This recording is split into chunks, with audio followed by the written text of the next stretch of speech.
Hello, this and my other YouTube videos are extracted from the History of Man series, currently 6 books published in print, ebook, and most importantly, audiobook.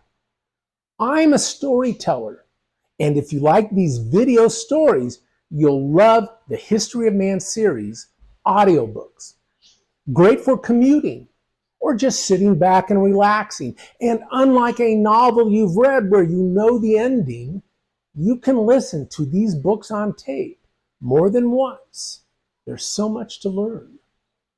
Available on Amazon and audible.com, I narrate the audiobooks. And the best part about that is you can listen to these stories without having to look at my stupid face.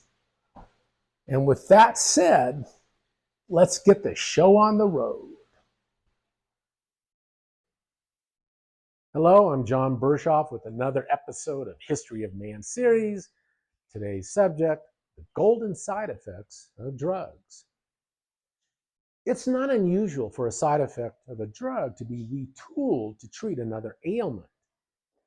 The Big Bang TV sitcom, the creation of brilliant Chuck Lorre and Bill Prady, had an episode about it. Season 6, episode 15, spoiler alert segmentation. Howard is explaining to Raj that Howard's wife, Bernadette, working for a pharmaceutical company, received a bonus trip to Las Vegas. Raj, cool. Did she discover a cure for something? Howard, not exactly. They spent a ton of money developing this dandruff medication that had the side effect of horrible anal leakage. Raj, is there good anal leakage? Howard, well, yeah, it was Bernadette's idea to rebrand the stuff as a cure for constipation. We joke about it all the time, but drug side effects sometimes lead to great drug discoveries. In another History of Man series, we discussed the serendipitous discovery of quinine to treat malaria.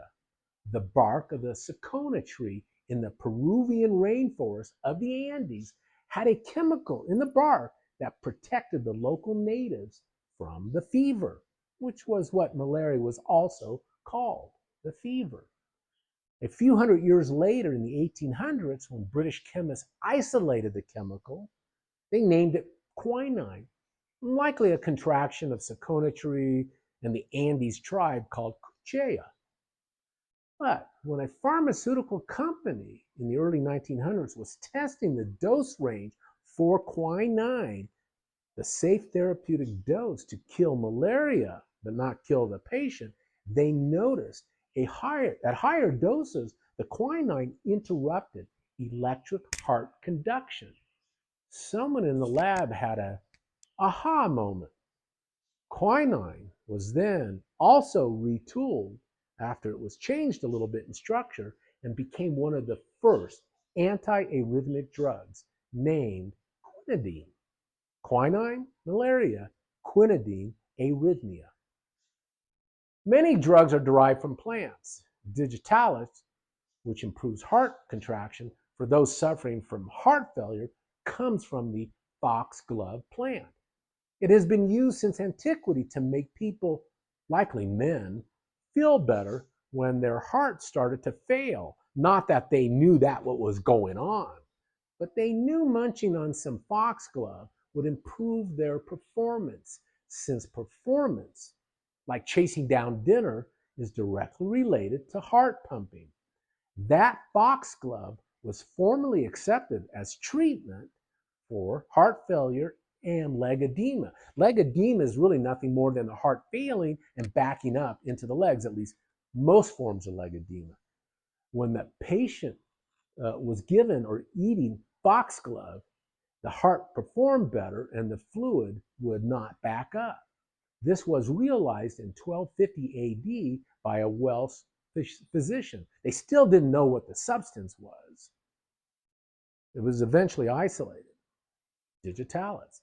But going back as far as 3,500 years ago, patients knew, physicians knew, and this is another one, that chewing on the bark of the willow tree seemed to improve aches and pains and headaches and maybe even fevers. Everyone knew this, the Egyptians, the Syrians, the Greeks.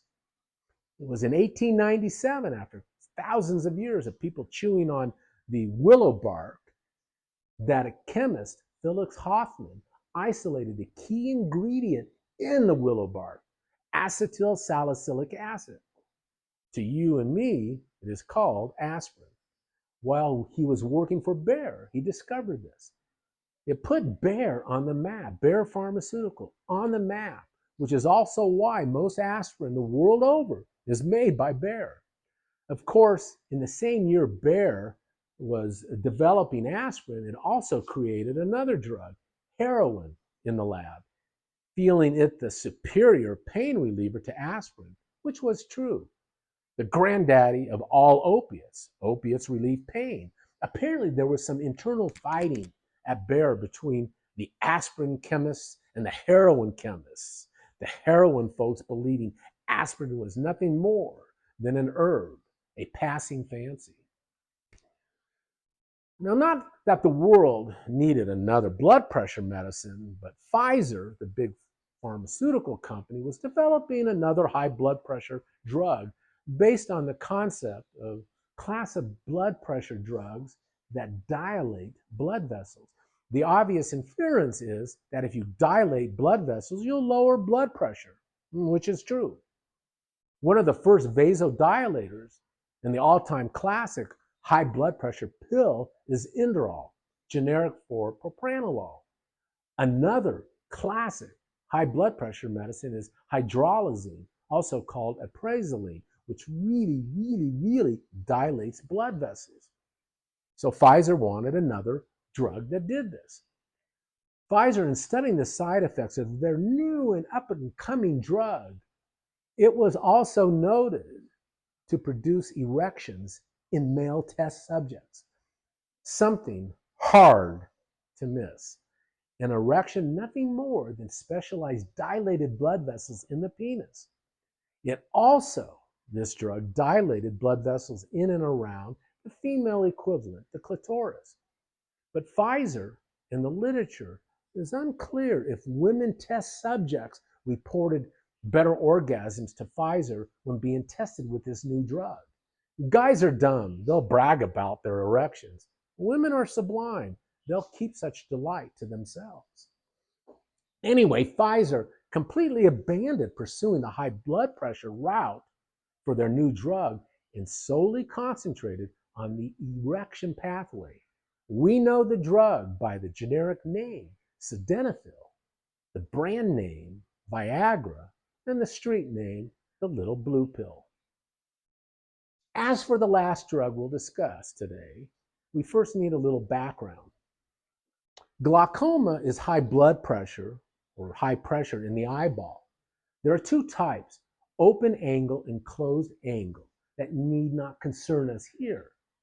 Now, there's a group of drugs called prostamides, which are synthetic analogs of prostaglandins, naturally occurring substances in the body, and these prostamides are known to decrease ocular pressure by dilating this meshwork where the ocular fluid drains out of the eyeball. Now, the literature is unclear who exactly invented the drug that concerns us today, but it is called bimatoprost.